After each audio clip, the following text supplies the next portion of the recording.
pertemuan yang pertama sudah kita bahas mengenai secara bahasa itu apa studi kelayakan bisnis ya, sudah kita bahas apa itu studi, apa itu kelayakan, kemudian ada bisnis pada pertemuan yang lalu. Bapak mau tanya nih, kira-kira hasil pertemuan kita itu sudah ada nggak rencana-rencana bisnis apa yang mau dilakukan? Sudah ada? Izin Pak, suaranya macet-macet Pak. Ya, Bapak rasa sudah cukup keras nih suaranya ini ya. Jangan-jangan speakermu yang nggak bagus kah? Nah, tadi Suaranya sebelum. macet-macet, Pak. Hah? Kenapa macet-macet? Jaringan full di sini. Suaranya macet-macet. Iya, yang lain bagaimana semua? Bagus Pak, bagus. Jelas Bagus, Pak. Pak. Berarti Aman Pak. Jelas Pak. si Muhammad Rum ini mungkin jauh dia ini, di bawah mana gitu, dia di bukit mana dia, jualannya macet-macet ya. Oke, disabar-sabari lah ya kan kalau hanya beberapa orang aja. Nah, bagaimana? Sudah ada nggak inspirasi? Ini kan kelas klaster 2 ya. Klaster 2. Klaster 2 ini sebenarnya yang paling diharapkan ya, melakukan praktek dari bisnis itu ya. Sudah ada rencana, ada yang punya atau sudah banyak yang punya usaha ini? Usaha orang tua Pak. Seorang tua, bidang apa itu Nurul? Bapak Nurul nih kan lagi musim apa ya Pak ya, mau raya nih Pak, puasa kan. Jadi saya jualan kolang-kaling gitu Pak, lengkong, cendol dan lain-lain. Kulang kalingnya nggak di apa? Uang saya nggak Tidak, kurang tidak, laku Pak. nggak ditingkatkan nilainya kulang kalingnya Nurul. Gimana Pak? Iya, kalau kulang kaling aja yang dijual itu kan baru bahan mentah itu ya. Nah, Izin Pak, saya masih macet di sini Pak. iya, Nggak. suara Nurul agak macet-macet ya. Oke, nanti kalau udah lancar kita dengarkan lagi Nurul. Yang lain, bagaimana Anggi Nasution?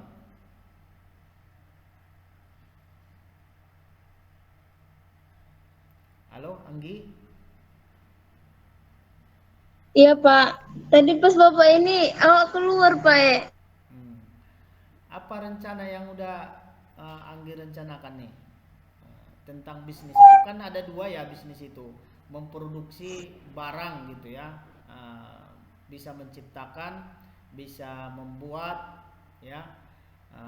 Kira-kira produk apa yang misalnya direncanakan suatu saat ya, yang dicari-cari untuk dipelajari, sejenis apa produk yang akan dibuat Anggi Nasution?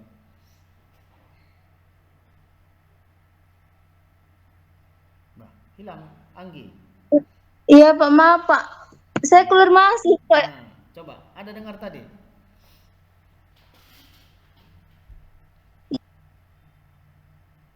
Nah, keluar masuk lagi ya. Kalau siapa? Devi? Apa yang kau pikirkan Devi? Halo, Devi Tia? Iya Pak, Apa yang kau pikirkan? buka usaha kecil-kecilan nanti Pak. Jenis apa itu? Kayak sembako gitu aja dulu Pak. Oh, menjadi pedagang. Ya. Sama dengan si Nurul tadi, dia juga pedagang itu, menjual kulang kaling gitu ya. Ya, kalau pedagang ini dia lebih sebenarnya ya lebih banyak di jasa dia ya.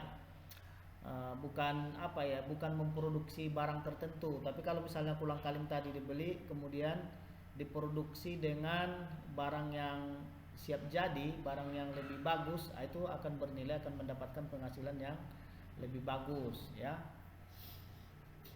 Kan ada dua ya, pertama barang ya, boleh kita jual, boleh kita membuat barang yang baru kita ciptakan, atau ada barang yang kita modifikasi, atau barang kita tingkatkan nilai gunanya ya, nilai jualnya. Jadi kalau misalnya apa namanya, kalau kulang kaling tadi Nurul ditingkatkan nilai gunanya, misalnya kalau kulang kaling itu bahan mentah, nanti bisa dibuat seperti manisan ya gitu, karena ini sudah puasa ya. Jenis apa yang bagus warnanya gitu.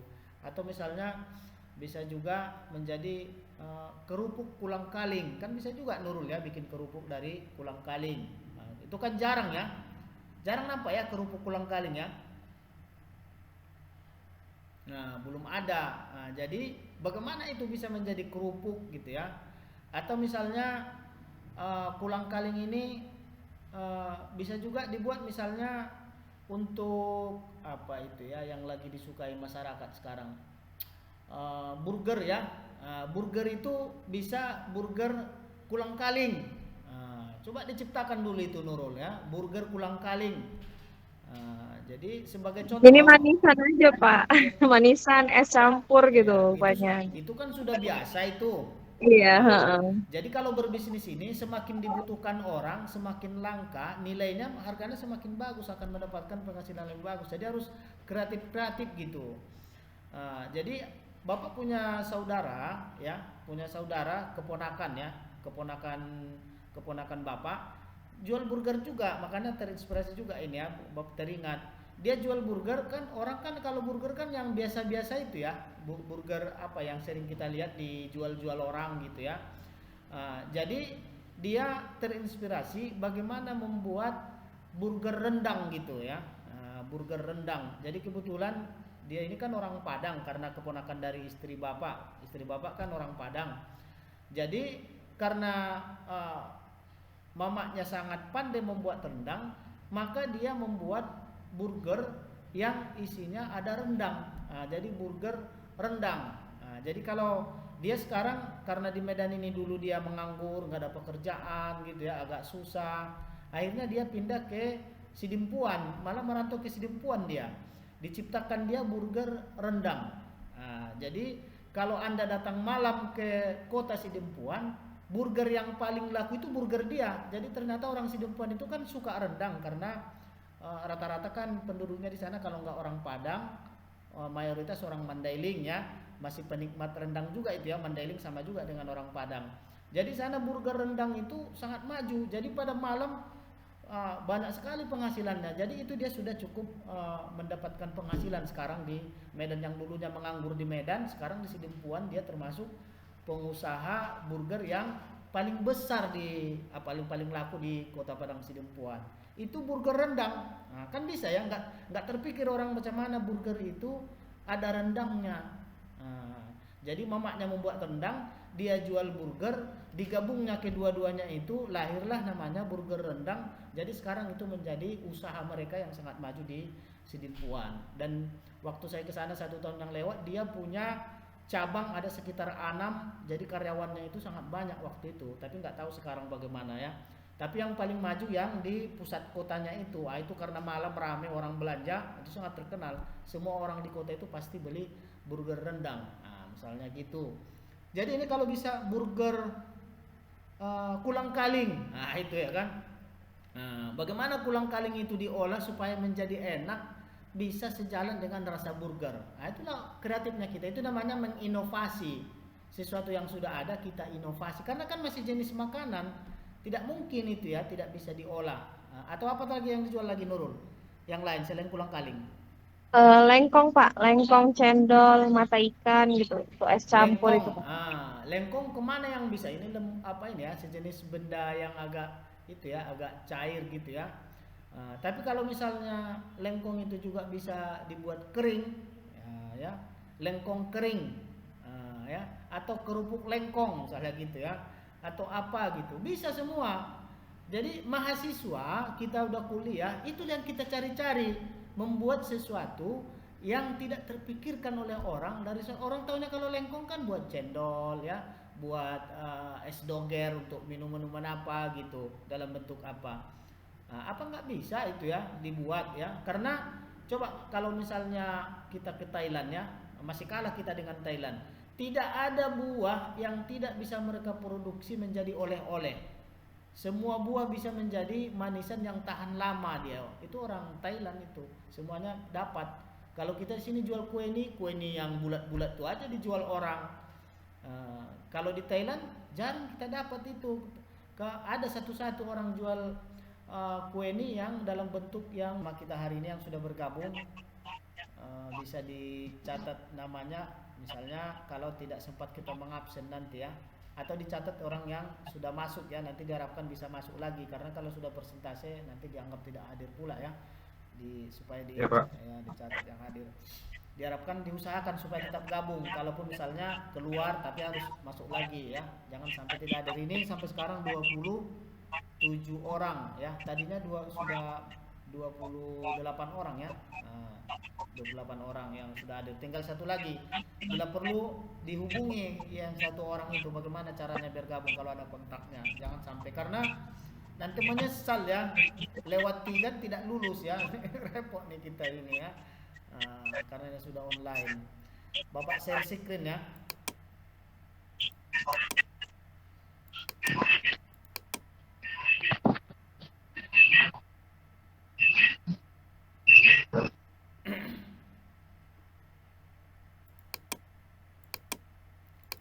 Bisa dilihat? Bisa, Pak. Bisa, Pak. Iya, Bisa, Pak. syukurlah kalau bisa dilihat. Oke, kita pertemuan ini kita akan menghabiskan materi 2 kali pertemuan, karena memang pada pertemuan pertama itu kita baru ada sebatas mendudukkan pemahaman tentang studi kelayakan bisnis. Nah, hari ini akan kita ulas lebih luas sebelum kita masuk kepada praktek bisnisnya itu ya. Pemahaman tentang studi kelayakan bisnis sudah kita bahas, maka kita perdalam hari ini bagaimana sebenarnya studi kelayakan bisnis itu.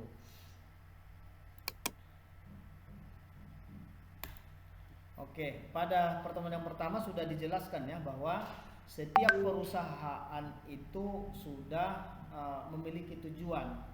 Maka perusahaan itu didirikan adalah untuk mencapai tujuannya itu. Ada 3 pilihan yang menjadi tujuan perusahaan itu. Yang pertama, yang paling umum kita ketahui, bahwa setiap orang ingin membangun bisnis adalah untuk mendapatkan keuntungan.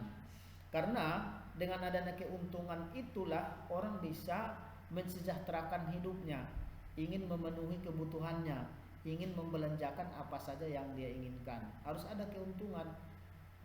Kemudian ada juga perusahaan yang tujuannya itu tadi adalah untuk tujuannya sosial, didirikan dia untuk kegiatan sosial. Misalnya ada yayasan, panti asuhan, sekolah, kemudian ada ada rumah sakit ya, didirikan untuk tujuan sosial. Kemudian bagaimana kalau yang sosial ini untuk melakukan kegiatannya, dari mana dananya? Biasanya dia memiliki donatur, orang yang bersedia mengorbankan sebagian hartanya untuk dikelola dalam rangka kegiatan sosial. Apa yang diharapkan? Nah, itu macam-macam yang bisa diharapkan mereka. Yang pertama, dia mengharapkan pahala dari Allah, dari Tuhan yang Maha Esa, supaya dia nanti ketika sudah berakhir di dunia ini, dia mengharapkan ada balasan yang diberikan oleh Allah untuk kehidupannya. Kemudian ada juga mungkin dia karena kasihan ya terhadap ada orang-orang yang susah, misalnya panti asuhan. Kemudian ada orang untuk tujuan politik. Nah, boleh juga ya, nggak apa-apa tujuan politik dia menjadi donatur pada salah satu lembaga tertentu. Jadi itu merupakan sumber untuk melaksanakan kegiatan usaha di bidang sosial.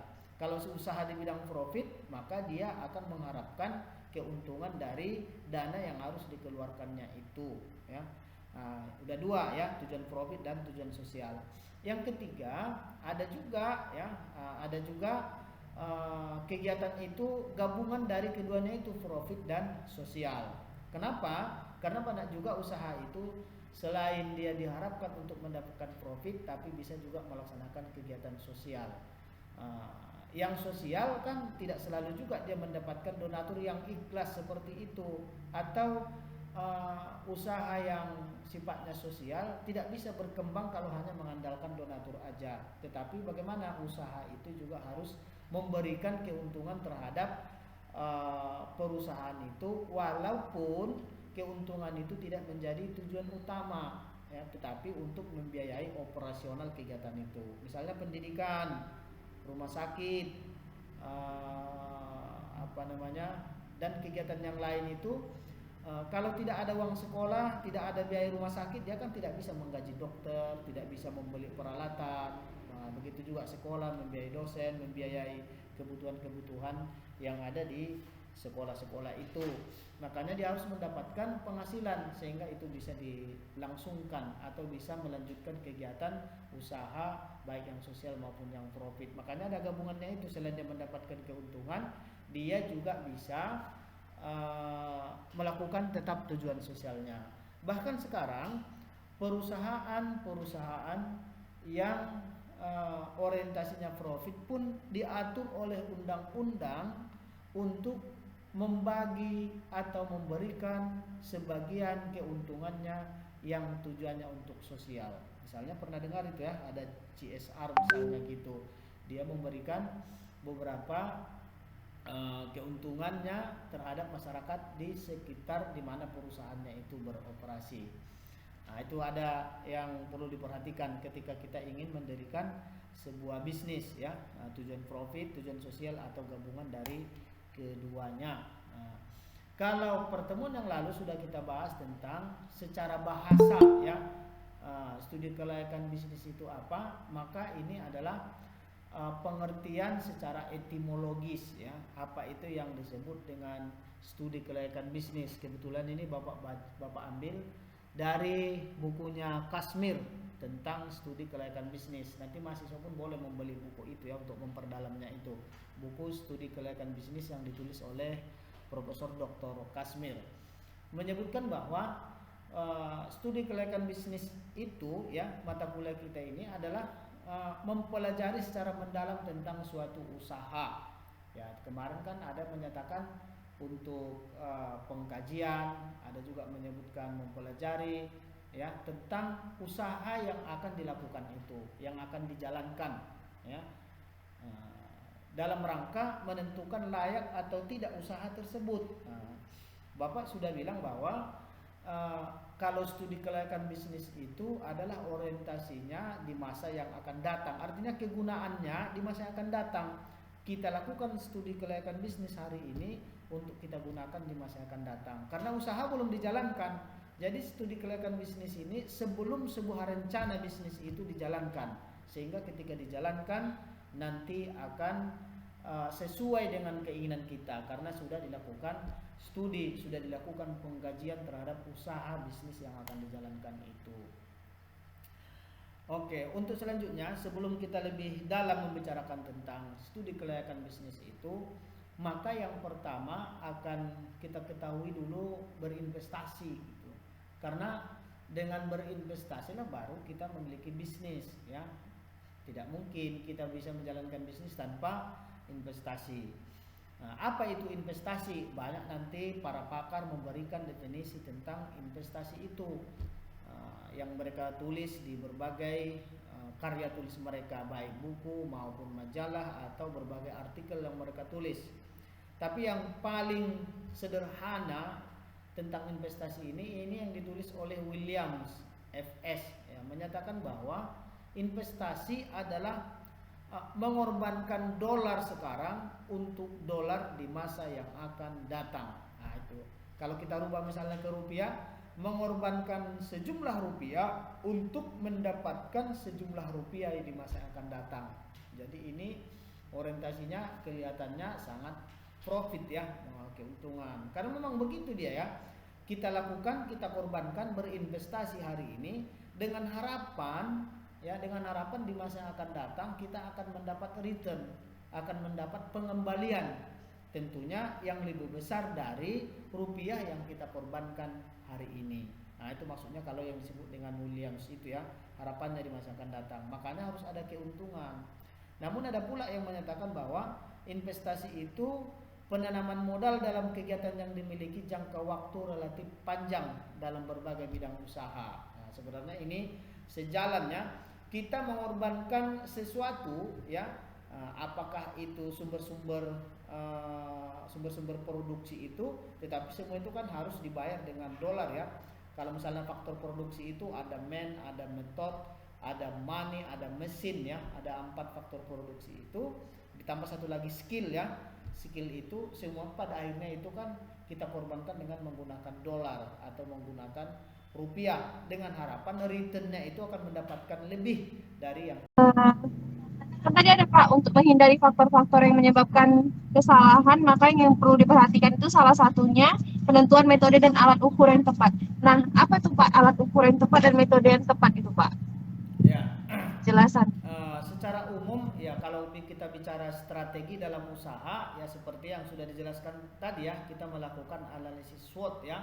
Kita tahu benar dulu ya, tahu dulu kita benar-benar sesungguhnya yang menjadi kekuatan kita ya, artinya potensi kita yang hari ini apa saja yang kita miliki. Jadi harus tahu dulu kekuatan kita di pasar itu sudah seperti apa. Jadi berbeda potensinya April dengan Nurul saat ini kalau ingin berbisnis. Kenapa? Nurul sudah punya kekuatan nih, ada strength dia misalnya. Strengthnya apa? Dia sudah ada modal gitu ya, sudah ada tempat, usahanya sudah berjalan. Itu merupakan kekuatan dia itu ya. Kekuatan dia yang sudah dia miliki hari ini, yang tidak dimiliki orang lain, misalnya belum dimiliki oleh Rahmi kalau ingin memulai usahanya itu. Jadi dilihat potensi kita itu. Artinya gini, lihatlah apa yang kita miliki dan yang akan mungkin kita buat usahanya apa. Kemarin sudah Bapak jelaskan bahwa sebenarnya sama dengan teori-teori yang dipakai oleh orang Eropa dengan Cina. Kemudian saya mendapat penjelasan itu dari Profesor Dr. Faisal Ananda waktu saya ketemu dengan beliau. Dia menyatakan sebenarnya kalau kita ingin sukses, yang paling mudah itu kita lakukan adalah apa yang ada di lingkungan kita saat ini yang lagi digeluti oleh orang tua kita. Jadi kita tinggal meningkatkan frekuensinya aja, ya meningkatkan kualitasnya aja, atau menaikkan ratingnya aja gitu. Coba misalnya lihat, kalau ayah kita seorang petani jagung, jadi kita cukup menjadi pengusaha yang berkaitan dengan jagung aja, gitu. Kenapa? Karena kekuatan kita sudah ada di situ ya. Artinya kita sudah paham betul dari kecil, kita sudah melihat jagung, sudah tahu betul bagaimana jagung diolah. Kalau tadinya ayah kita hanya sebagai petani jagung, habis ditanam, dipanen, dijual. Lantas kita bagaimana yang sudah berpendidikan? Iya kan? Berarti kita harus meningkatkan, menaikkan nilai lebih dari jagung itu sehingga kita punya keunggulan dibandingkan yang lain-lainnya itu ya. Misalnya apa jagung? Misalnya kita menjadi, kalau tadinya ayah kita menjadi hanya petani jagung, kita menjadi pengumpul jagung. Kan meningkat tuh ya. Istilah di kampung kita menjadi toke jagung. Gitu dia ya kan. Pengumpul jagung dari banyak orang. Kita menjadi toke. Kalau ayah kita kan petani doang gitu ya. Kalau kita tingkatkan lagi, berarti kita tidak hanya mengumpul jagung, tapi kita membuat sebuah usaha, membuat pabrik jagung. Misalnya gitu ya. Mau jadi apa misalnya jagung? Banyak makanan, bisa jadi pakan ternak, bisa jadi kerupuk jagung, bisa menjadi tepung jagung. Itu kan kita meningkat ya, meningkatkan itu. Jadi yang paling mudah katanya kita mengikuti alur yang sudah ada itu. Gitu ya. Misalnya kalau Bapak dulu sebenarnya kalau ayah saya usahanya itu kayu, ya kan? Karena ayah saya tukang singso di zaman dahulunya itu. Sebenarnya kalau Bapak, kalau menurut itu ya, yang paling mudah kalau sudah tidak bisa melakukan apa-apa, yang mudah Bapak berbisnis kayu. Menjadi istilah sekarang panglong lah gitu ya. Kalau dulu ayah saya tukang singso, berarti Bapak sebenarnya sekarang bisa menjadi membuat panglong.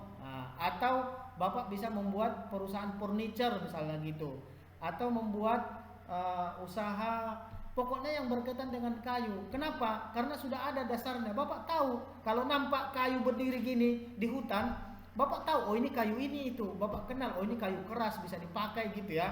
Bisa dipakai untuk kursi, bisa dipakai untuk meja. Yang ini apa? Oh ini nggak bisa, ini hanya untuk untuk buffet aja atau untuk ini. Jadi ada dasar kita, itu yang paling mudah, yang pertama mengetahui. Kemudian ada tadi katanya kalau analisis SWOT itu kita harus ada SWOT ya, ada weakness, kita tahu juga kelemahan kita, bagaimana persaingannya itu. Dan selanjutnya mengenai strategi itu bisa dibaca nanti di manajemen strategi. Tapi yang paling penting begini Nurul ya, yang paling penting itu karena butuh informasi data yang paling tepat, maka kita ini seorang sudah mahasiswa, tidak bisa kita terlepas disebutkan sudah menjadi seorang akademisi atau intelektual, kan itu gitu ya. Artinya bahwa kita harus bisa memahami dan meyakini bahwa untuk membuka sebuah usaha, mendapatkan informasi itu adalah hasil dari sebuah penelitian.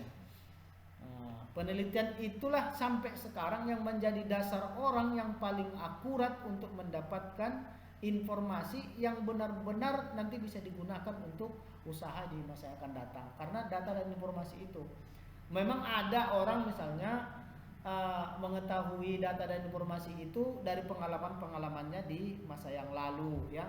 Misalnya apa itu? Kalau di musim menjelang Lebaran, orang pasti tahu bahwa harga-harga akan naik misalnya gitu ya. Kan itu tahu gitu ya, secara apa aja, secara nalar kita itu aja bagi seorang pedagang sudah tahu. Kalau menjelang Lebaran yang dijual itu yang paling banyak laku ini. Ah, itu feeling kan? Apa namanya? Pengalaman di masa yang lalu. Misalnya seperti Nurul tadi, tahu dia karena ini bulan puasa, dia tahu bahwa seminggu, Bapak tahu juga seminggu sebelum puasa, dan ingat kulang kaling itu hanya laku dan harganya bagus hanya 2 minggu setelah puasa. Kalau setelah berjalan 2 minggu puasa, kulang kaling akan turun harganya, akan jarang orang membeli itu lagi. Jadi untuk strateginya gimana kalau menurut pengalaman itu, bahwa belanja kulang kaling itu adalah seminggu sebelum puasa. Jadi begitu sudah kita pesan semuanya itu, begitu masuk hari pertama puasa, kita sudah siap barang kita. Jadi kalau orang yang pesan lambat, sesudah 2 minggu puasa, yakinlah itu akan rugi menjual kulang kaling. Kenapa? Harganya sudah turun, yang membeli pun tidak banyak lagi, nanti pasti ada rusak gitu. Itu dari pengalaman ya. Tetapi kalau di perusahaan besar ya, selain pengalaman para manajernya itu, maka dilakukan penelitian terhadap perkembangan pasar dan selera orang itu. Nah, ini menjadi dilema bagi orang Indonesia sebenarnya. Dilemanya seperti apa? Orang Indonesia kurang yakin dengan sebuah hasil penelitian. Nah, gitu orang Indonesia. Kenapa? Karena orang Indonesia juga paling hebat mengakali hasil penelitian. Nah, gitu. Ya, coba misalnya lihat ya. Berapa ribu satu hari hasil penelitian mahasiswa ya, Bapak membimbing itu ya. Berapa banyak skripsi itu kan sebuah karya ya untuk mendapatkan data atau membangun strategi. Ternyata orang Indonesia rata-rata tidak yakin dengan hasil skripsi. Makanya banyak mahasiswa ketika membuat skripsi pasti pening kepalanya, yang dicarinya adalah orang yang bisa dibayar membuat rekayasa skripsinya. Nah, itu yang terjadi. Bahkan ada mahasiswa dia tidak pernah alamat perusahaan yang ditelitinya pun dia tidak tahu. Nggak tahu dia ketika ditanya di sidang, di mana sebenarnya ini kantor yang kau teliti ini? Nggak tahu dia. Ya repot itu ya. Jadi skripsi itu dibuat hanya sebagai syarat supaya bisa lulus menjadi sarjana. Itu kesalahan fatal ya. Bukan supaya mahasiswa benar-benar mendapatkan hasil, mendapatkan informasi, kemudian pandai meneliti, sehingga ketika dia menjadi pimpinan di perusahaan, maka dia akan mengambil kebijakan di perusahaannya itu berdasarkan hasil penelitian. Ya, yang paling akurat sampai sekarang itu bukan berdasarkan pengalaman-pengalaman itu kan membantu ya, pengalaman-pengalaman di masa lalu. Yang paling akurat itu adalah hasil penelitian. Ya, ada masanya nanti Nurul, orang nanti kalau kita teliti kan nggak tahu kita sekarang ini pergeseran selera orang yang berpuasa dari salah satu benda yang disukai orang berbuka puasa, ada pergeseran ke alat berbuka yang lain, tidak pulang kaling lagi. Nah, jadi kalau dipertahankan bisa menjadi masalah itu. Tidak diteliti, misalnya perkembangannya itu berapa laku tahun yang lewat, berapa laku ini, kemudian perpindahannya kemana, itu kan harus hasil penelitian dilakukan. Jadi perusahaan itu pun begitu. Cuma hasil penelitian itu, skripsi mahasiswa itu itu berakhirnya di tong sampah itu ya, hanya pajangan di di lemari-lemari perpustakaan gitu ya.